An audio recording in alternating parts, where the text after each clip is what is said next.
All right. Thanks to everybody for coming out. It's an exciting day for the Denver Nuggets. You guys have heard from me from a few times in the last month or so. So I'll just turn it right over to our new head coach, David Adelman. Yeah, first of all, thanks to people that came out today. And I think the personal stuff I want to get out of the way. I know it's going to sound like I won an Oscar, but I think it's important. First, the Kroenke family, Mr. K, everything he's done here over the years, the support over the last 2 months has been incredible. And then obviously Josh and what we've done together as a partnership before this thing was finalized was really special. And then I have to take some time. My family's here, their support, their sacrifice, what they've done to help me get to this point. My family back home, my sisters, brother, parents, and then really quickly, the journey of what this is as a coach. All the way back in Oregon in high school, Gene Potter, Jeff Peeler, Peyton Chapman. People don't know who these people are, but they're the reason I'm here. And obviously, in Minnesota, my father trusting me, on to Flip Saunders, Sam Mitchell, Frank Vogel, and obviously Coach Malone here. So a lot of people to thank. Again, I don't want to be long-winded, but that's what this is. Getting to sit in this seat next to Josh, if those people don't support you. So I feel extremely blessed to have one of these 30 jobs and to be the head coach of the Denver Nuggets. I'll open it up for questions. Hey, mentioned prioritizing organization specifically internally through player development. That's an umbrella a bit. I'm curious what it looks like to you, player development, in terms of your expectations for the players, the approach from you and your staff, and also the expectation from the organization in terms of making sure that happens. Yeah, I think it starts now. I mean, we have people in this building that are more than capable of creating the depth that we need. It's also me creating a different kind of relationship with these players. Being the head coach as opposed to lead assistant is a lot different. And those expectations have to be defined for them. I need to be active and go see players, make sure they understand what they can do to have an impact on this team next year. And I think it's an interesting thing, player development, because your skill set has to get better in the summer, but it has to be aligned with what we're trying to do as a team. So there is a happy medium that you have to meet. All these guys have people they work out with away from this building. We have great people in this building. But we have to unify those relationships, and I think that goes a long way. And I really mean that. I think throughout the playoffs, I play different people at different times, depending on who we were playing, matchups, the series, the opponent. But I expect guys to come back much better, stronger, more confident, and understand the opportunity that they have. People talk a lot about our first five, and they should. It's an incredible first five. But I see a lot of talent in that room. And, confidence, comes from trust. And I think that trust has to be, found throughout the summer. And it can't just be, hey, I'll see you in September and see what happens. So it's a big summer for us. A lot of guys coming back that I know are going to be competing for spots. And that's the biggest thing about the NBA, man. You want competition in that gym, and we're going to have it. And guys are going to compete for it, and whoever earns it's going to play. Just like in the playoffs, I said that, and that will translate to next season. Sorry about that. How are you? Thank you for taking the time. I guess, given, like you were just talking about, given this, you have a summer and you have a training camp, what do you hope to implement, and what kind of new wrinkles do you hope to add to make it yours? Yeah, I think you saw some of it defensively. I mean, I think we have to be, much more creative throughout the season. And that's not just zoning or things like that, but I think it gets guys through the year healthier. You can demand a very aggressive man defense, but I think you can change things up. I think we have high IQ players that allows you to be, more variety defensively. And I think offensively, obviously we were top 5 in the league, but it showed in the Oklahoma City series, our execution has to get better. You can run similar things that we've ran that have been very successful. And I thought, our transition game was very impactful throughout the season, but some of that does not translate to the playoffs. And so that's a major goal for us. We have to get back to being an execution-based team. If that takes away some of our pace numbers or whatever the analytics want to say, I think that's okay if it wins you a game in May, as opposed to, playing a game in December. It's a very different style of basketball. And we have to think that way throughout the whole season. So when we get to that point, we can morph into that team. And I think you see the teams that are still surviving today outside of Indiana, they can really slow down and execute. And to Indiana's credit, they're playing at a pace that's absolutely insane for the playoffs. But, you know, I think most of the time, the majority of the time, if you want to win big, you got to play slow, you got to be efficient, you got to be clean. So that'll be things we'll talk about throughout the summer going into training camp. David, following up about the development, you know, players earn roles in the offseason, they develop skills, but implementing them, it seems to me, often takes real game experience and maybe some sacrifice from the team to get guys there. Right. What's your philosophy about letting players grow into their role through repetition in the regular season?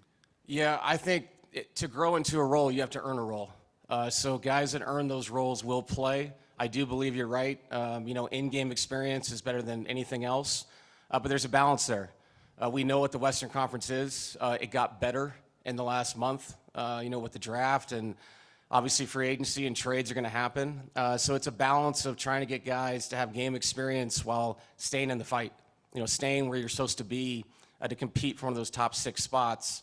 Because we all saw it this year. I mean, it's the play-in, you know, included the Golden State Warriors. So it's an incredible conference. We know that, but you're right. There's a happy medium. I have to manage that as best I can with the help of the staff to make sure guys are progressing at the right rate. So we have a proper, you know, balance of guys in the playoffs when it comes. But like I said, it goes both ways. You also have to earn that. These guys will get a chance to do that throughout the summer, getting to see them, seeing their progression as an individual player. And then into September, when we have, you know, obviously runs here, if guys want to come in and play. And then obviously training camp's going to be a real thing. And I'm hoping to make sure we get to playing quickly when September rolls around because you don't have a lot of time to decide. But yeah, I think it's a balance, like most things in life. It's, yes, I want to see progression, but I also really want to win games. So we'll balance that as best we can. Coach, you talked about meritocracy in the playoffs. The playoffs creates an urgency that, for me, creates a buy-in from the players. How do you do that on a Tuesday night in Chicago where you set a guy and he's clearly upset because it's like, what does this matter? Why can't I stay in the final 5 minutes of the first half or the final 5 minutes of a game? What did you learn about doing it in the playoffs that you can apply as the head coach during the regular season? I will say this. The last 2 years, we've lost Game 7 in the second round of the playoffs.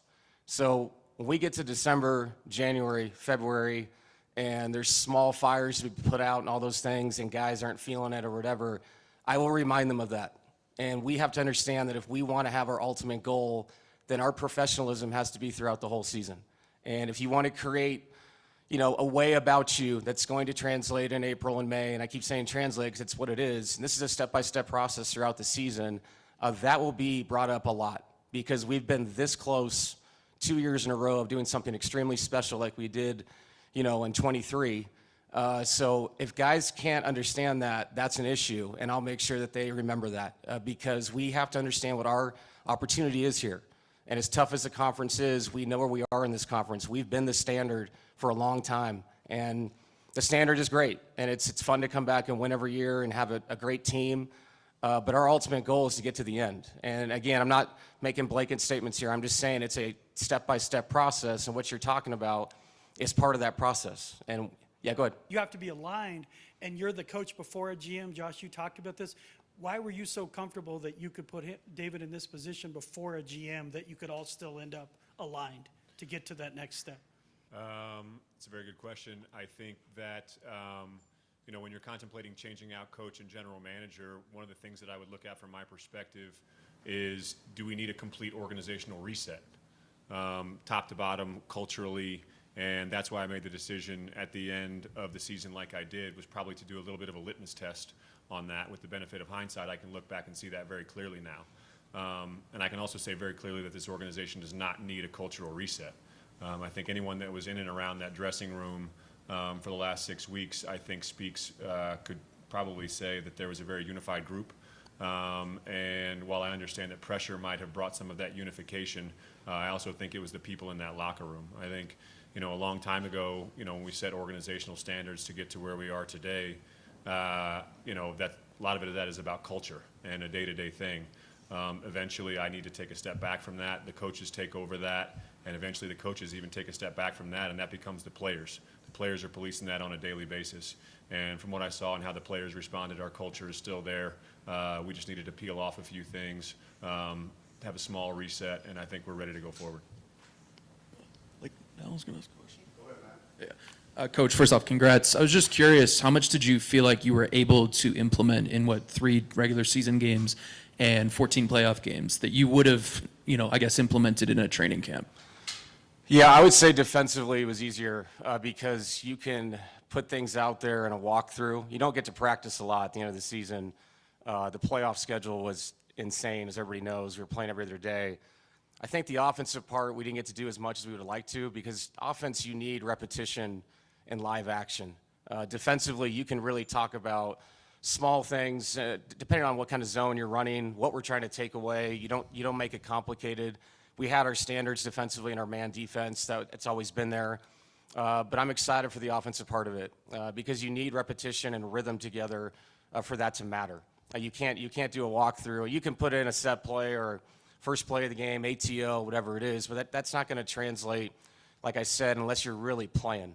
So these guys will have the summer. We'll go talk to them about what our ideas are so they can implement that into their game when they're working on it. But training camp will be really fun for us. And I think it'll be good for the guys. That's one thing about coming back this year. Yes, I'm new in my role, and obviously that's going to be different. We have to look at the staff and make good decisions, but new ideas are good ideas. And I think the guys have to feel like when they come back, it's not just the same. And, some things you try, you end up, throwing to the sides, it doesn't work, but I have to give them something to come back to that excites them. And a lot of these guys have been here for a long time, and that's a goal of mine. And there's so much good basketball out there to watch, to learn from, to implement. And when you have the talent that we have, a lot of things can work. We just have to pick the right stuff to make them feel like they're coming back to something new. This can be for both of you guys. Over. Hi. What are the details of what will define success for the two of you? I think it's just a day-to-day grind. And like I said, the ultimate goal is obviously to be the last team standing. And that's easy to say that, but it's day-to-day. Are you winning the day? And if you do that, I think you set these marks along during the season. And to have ultimate success has to be something you sustain. And the personality of the team has to be consistent throughout the season. And that has to happen. I thought last year we were up and down. We had success, but it didn't seem like it was a steady rise. And I think that's the thing you have to feel throughout a year. You want to go into the playoffs feeling that way. And we did have momentum. Josh talked about it. There was change at the end, obviously. We took that change and had the momentum and found a way to win that first-round series. But I want to feel that way in February. I want to work our way to that where everybody feels like we're progressing towards the ultimate goal. So, again, I said it. You can talk about finality all you want, but the bottom line is that it is a process-based business, and you have to work every day to get to your ultimate goal and not just expect it to happen. That'd be my expectation for next year. To piggyback off of kind of what he said, I would say it's a process-oriented business, but it's a results-oriented narrative.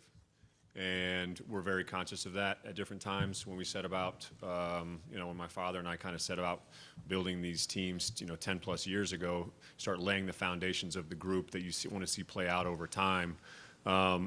Success means something different back then than it does today. And so right now we're in what I would say is kind of a very binary position, which is you either have success, which is to win the championship, or you're failing and you're falling short.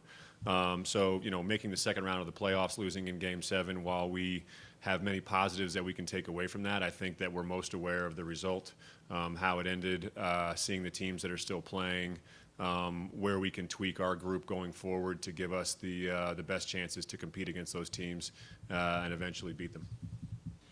David, over here on your far left. Given the past 2+ months, the way you grew up with your dad as an NBA coach, how prepared do you feel to step into this role full-time now? Very prepared. I felt prepared when we started at the end of the season, and that's because of the people I've been, lucky enough to work for. Coach Malone was a great teacher, a guy to learn from. I said it, Frank Vogel, Flip, Sam, my father, obviously. When you're around those people and you see how they run their business and their process, it's kind of a cheat code, and it helps you when you get this opportunity. And not to mention, I think I'm ready because I have an incredible support. I mean, with Stan and Josh, Ben, what he did stepping in at the end of the year, the coaching staff, what they've accomplished here, and obviously our players. You can talk about yourself individually, but it's not about me. It's about, are we ready? And do we make sense together? And obviously at the end of the year, we found a rhythm. Relationships, were formed in a different way to be a head coach. So, yeah, I'm excited about the group, and coming together. And are we ready as a group to take the next step? Josh just mentioned it. Are we ready to do what we have to do to make sure when we get to these opportunities late in the season that we can win these games?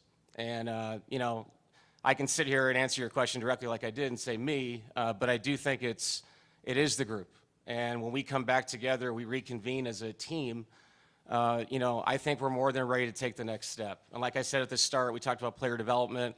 This is about every man in that room, coming back, being better, ready to win the day. And if we can do that, obviously we'll all take the steps we want to take to find ultimate success. David, kind of building off that, a lot of coaches in your situation will hire an assistant with head coaching experience. I guess how important is that to you? And then as a whole, what kind of consideration have you given to your staff, and do you feel like it's important to bring in some new voices? Yeah, that's conversations we're having right now, and those are conversations we're going to have going forward. The staff obviously did an absolutely incredible job. I think sometimes in the media you talk about, well, I stepped into a situation and I had to handle all this pressure, but everybody had to step up in different ways. I do think we'll have to take a long look at everything with the staff, just like you do with your roster, your players, because every year you want to get better. And to talk about what kind of assistant we would hire, that's a conversation we'll have upstairs. Because you want to find the right people, not just people that fit a narrative, outside of this room. So it's about winning games. It's about finding creative minds within your own room that you've been with over these years or outside of these rooms. So it's have to take a complete look at it, make sure if we come back, the right people are in place. But again, I want to say that again, the staff this season, what they did at the end to complement everything that was going on was so incredible. I have nothing but good things to say about everybody in that room. I guess for both of y'all, but Josh, how much are you going to lean on David or want his input on who the next GM might be in DA? How much do you want to be involved knowing you've got to put your staff together, and Josh obviously has an idea the direction he may want to go?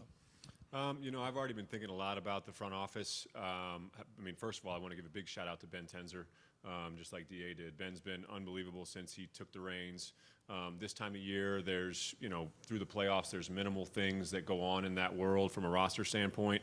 But Ben and I have been spending a lot of time together talking about each individual player, how we think we can improve them, as individuals and within the context of the team. Ben has a lot of great ideas of how we can improve the front office, both internally and externally, and I'm also soliciting a lot of opinions outside. DA will come into that process at some point, but right now I think it's just, focusing on getting him the right staff, making sure he has the right pillars underneath him to give him the most chances for success. But we'll come back to that at some point, and as we reach a decision, I'll for sure bring him into the loop. But I think the input will be relatively minimal, because what I'll be looking for is cohesion between those two. And I think that once we decide on that, I think that I'll have a lot of comfort in how they work together, and I think DA will as well. Yeah, and I also think, just to respond to it, I've been in the NBA for a long time, so you work with a lot of different kinds of people. This business is about cohesion, like he said, and it's all about just moving forward and winning. That's it. So it's not about finding your best friend. So like he said, Ben's done an amazing job. Complementary, thought process in basketball is important. But like I listed, the head coaches I listed, I also worked with, 100+ assistant coaches, different GMs, front offices change, different ownership groups. So that's what this is about. It's actually about whoever has that spot going forward. It's just developing a relationship, sacrificing your own thoughts for the betterment of the whole group. So, yeah, obviously extreme trust in what Josh is going to do. I have my job. I'll do my job, and I'll do the best I can with whoever comes in. This is for both of you. Your standard over the last several years has been very, very good. And the last 2 years, you've fallen just short of halfway to a championship. On your roster now, do you have the talent to win a championship? And the second part of that, in hiring a GM, do you want somebody to challenge you on that idea or not? Yeah, I think that it starts with belief. And that was one of our main topics of discussion whenever we made the changes 6 weeks ago, was reestablishing belief in that locker room. So I think if you ask us, there's a firm belief that they can achieve their ultimate goal. Can they achieve that as currently constructed? I think the answer, as Yoke said after the playoffs ended, was obviously no. So we need to take a hard look at how we can raise our ceiling going forward, whether that's internally or externally. As I said last week, I'm actively inviting outside opinion into my process in the front office because I genuinely want to know, what people think of how we've operated. And, to your point, yeah, the standards have gone up significantly around here. And so to feel like, losing a heartbreaker in Game 7 of the second round of the NBA playoffs is a massive disappointment. But from where we were, a long time ago, it makes me proud, but I'm disappointed with where we are currently because we have a real shot to compete. And I think if you look at the team still playing, we feel while, they're still playing, with a little bit of health and maybe a little bit of luck, maybe it could be us, but it's not. And we're very conscious of that and how we need to go about improving going forward. Yeah, and I would say you never live in the present or the past. So if I answer that question, I would say it remains to be seen because what are people doing within these rooms to make themselves better? Because next year will not be last year or the year before or the year we won the championship.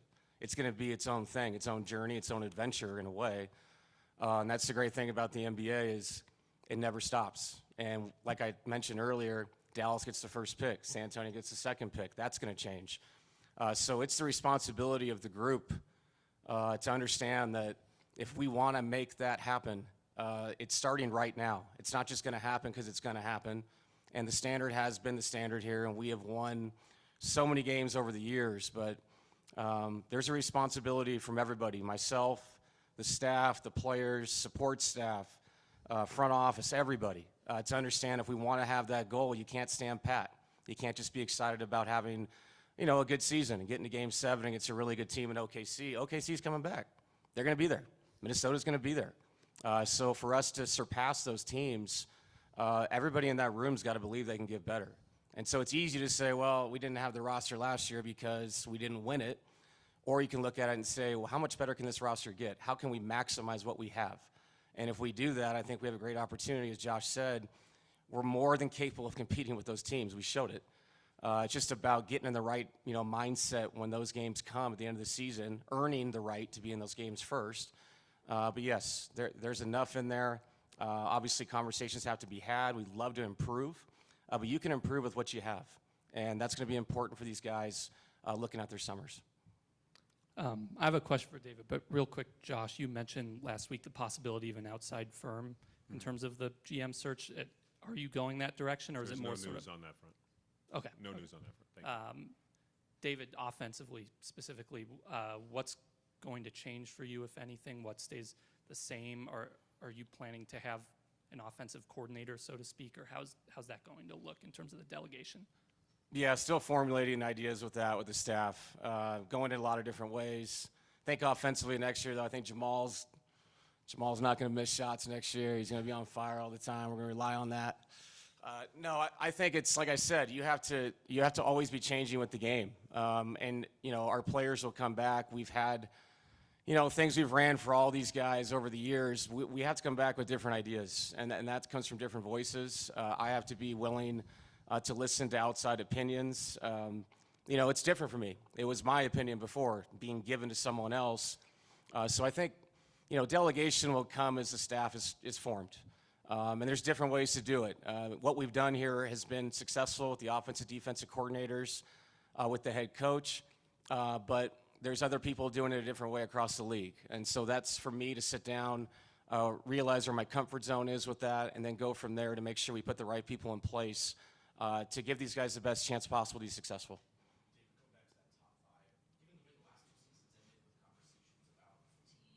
Injury, lack of depth. Are you satisfied with the condition level, the conditioning, and the approach to availability from those guys you're leaning on so much? No. I think we can come back better. I think we can come back more ready to start the season. I think you can every year. I think every guy comes back, and as they take a year, they get a year older, They're all trying to maintenance themselves through the offseason into the first part of the first games. I would love for us to come back, more ready to go. Because I think the thing that's funny is the year we won the championship, yes, it was a totally different conference. But the bottom line is we got off to a great start that year and just crushed it throughout the season, which allowed us to be right for the playoffs. And it's hard to say we're going to do that because the Western Conference is really tough, but you have to give yourself every opportunity possible to have the best start possible because it allows you to maintenance your roster as you go into the playoffs. So that'll be the expectation. We'll have those conversations with guys. It's not all that simple. Guys are coming off, a really, really tough season. There's mental fatigue, there's physical fatigue. But when guys are ready to get back into it, I think they have to start and understand what the challenge is going to be. And teams that get off to great starts, usually at the end of the year, have the best chance of being healthy in these big games. So that's going to be a conversation with the whole group. There'll be goals set, expectations, obviously private conversations. But yeah, that'll be the expectation to come back in much better shape. Coach, over the course of the last couple of seasons especially, the team has really had probably like an 8 or 9 man rotation with guys playing heavy minutes. Just in an ideal world, what would you hope for as kind of running things now? Yeah, in the past, it's always been 9.5 to start the season, and then as you gradually work your way to the playoffs, it usually morphs to 8.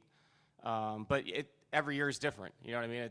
I see 2 teams right now in the playoffs playing more than that in these rounds, in Indiana and OKC. So, it's about progression of our players. And the trust goes both ways. It has to be developed both ways. But yeah, the ultimate goal would be playing 9 guys to start the season. And like I said, sometimes 10. And that's the best way to get through the year. And then I think guys earn their spots. As you play more games, you realize stylistically how you're going to play. And that also helps to know who's going to be in that rotation. So, yeah, there's a lot of ways to do it. Obviously, I would say, the year we won it was more like a 7.5, 8-man rotation. We stayed healthy that year, but the goal would be to have more people in the fold, as we go forward. So I said it before. There's going to be spots open. It's going to be an open competition to win those spots in our rotation. And so guys that come back ready to roll are going to, reap the rewards of that. David, I know it's the front office's job to add personnel to the roster, but what traits do you see the team lacks right now that can be accomplished either through internal improvement or external? What traits, shooting, athleticism, that the roster needs to add going into next year? I would say consistent shooting. Obviously, the way we get guarded, and that's nothing new. That's not like it's just for us. If you're watching these series, Shea and Anthony Edwards are getting triple teamed. They're coming from all over the place. And we brought this up during the playoffs, and it's funny, Julian's sitting right here. His game 6, was incredible. And then you saw what Lou Dort did, in game 5. There's a premium on shot making at, the times you need it. And when you get into those moments, it's not just about making shots during the season. I never look at percentages because that's not real when you get in those moments. It's about the repetition, the confidence of making shots in those big games. And, it's a talent. And it's something that can be, I think you can enhance yourself, being mentally tougher, playing in more games throughout the season that mean more.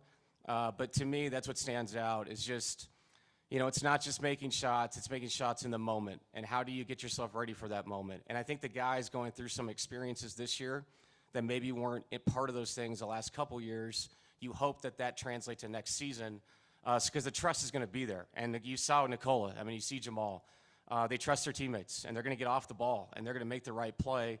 And now we've got to take those steps, whether that's through talking about it mentally, the repetition they put in the summer, the type of work they're putting in, not just getting 100 shots up, but what kind of shots are you shooting?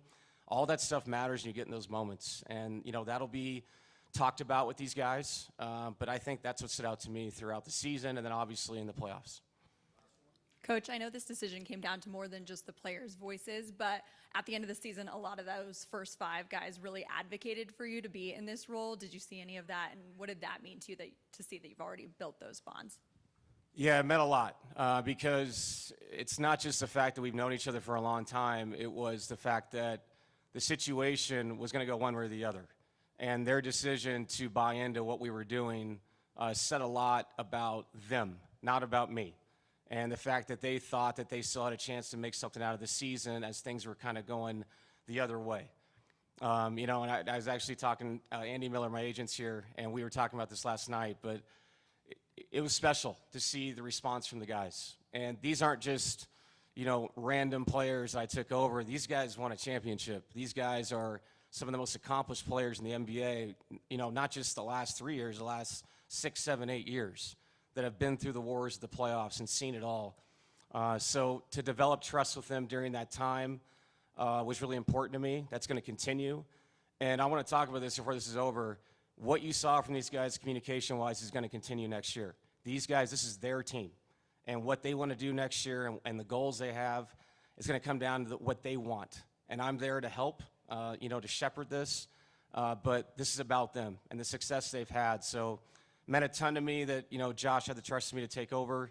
And then at the end of it, to have the guys feel like things were done correctly, you know, and to have this opportunity to come back, it's an honor. It's an honor to coach the Denver Nuggets, and more importantly, coaching these players. So very excited for the journey next year. Thank you. Thanks.